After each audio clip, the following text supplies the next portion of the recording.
J'avais 22 ans quand j'ai commencé en affaires. J'avais pas peur de rien. Aider un mentorat, c'est excellent pour la région parce qu'on a besoin d'entrepreneurs. C'est les entrepreneurs, c'est les PME qui font grandir une région. Puis il n'y a pas de petites PME. Ben moi, j'ai commencé mon projet à 22 ans, puis j'ai ouvert quasiment le jour de mes 24 ans. Ouais. Ça prend du courage, puis ça prend un petit peu d'innocence aussi. faut vraiment pas avoir peur, puis je pense que c'est le temps de partir. C'est pour ça que c'est le fun d'encourager puis de soutenir des jeunes. Parce que c'est le moment de faire ça, ces choses-là. Je dis pas que ça se fait pas à d'autres âges, mais moi, je trouve que c'est le bon moment pour partir en affaires. Souvent, quand on commence, on est devant un dédale de paperasse à remplir, puis tout ça.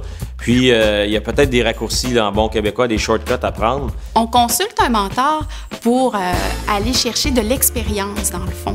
Quelqu'un qui l'a déjà vécu, qui va pouvoir nous amener des éléments de réponse.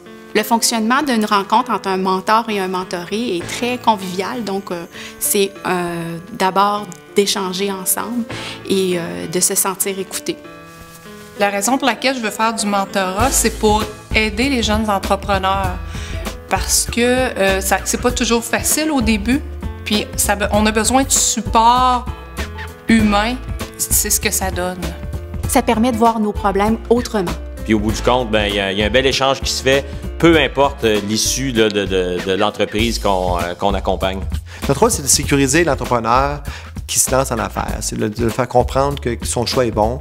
Peut-être qu'il est à côté, mais là, on va essayer de le remettre dans le bon chemin, de le guider dans son entreprise, de le guider. Mon mentor, c'est quelqu'un qui est en affaires depuis longtemps, mais qui est au zéro en connexion avec mon domaine. Mais juste les affaires, c'est les affaires, ce qui fait qu'on peut échanger, il peut m'en montrer, il peut discuter, échanger, puis je pense que ça va être bénéfique pour moi.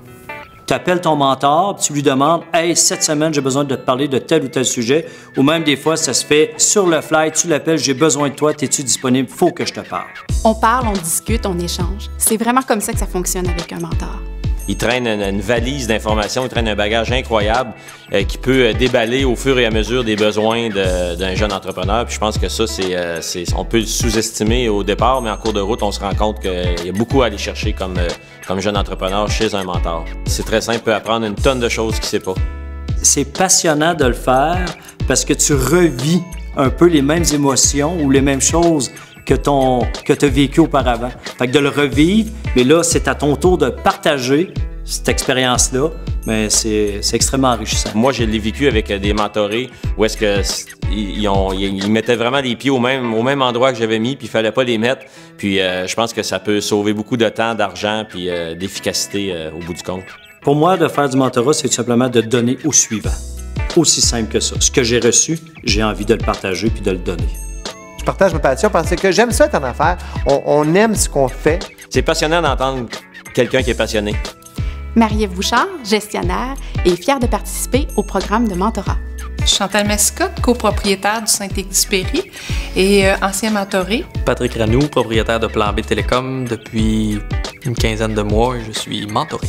Marc Provencher, copropriétaire du Saint-Exupéry depuis 5 ans. Christian Moras, restaurant chez Moras, en affaires depuis 23 ans.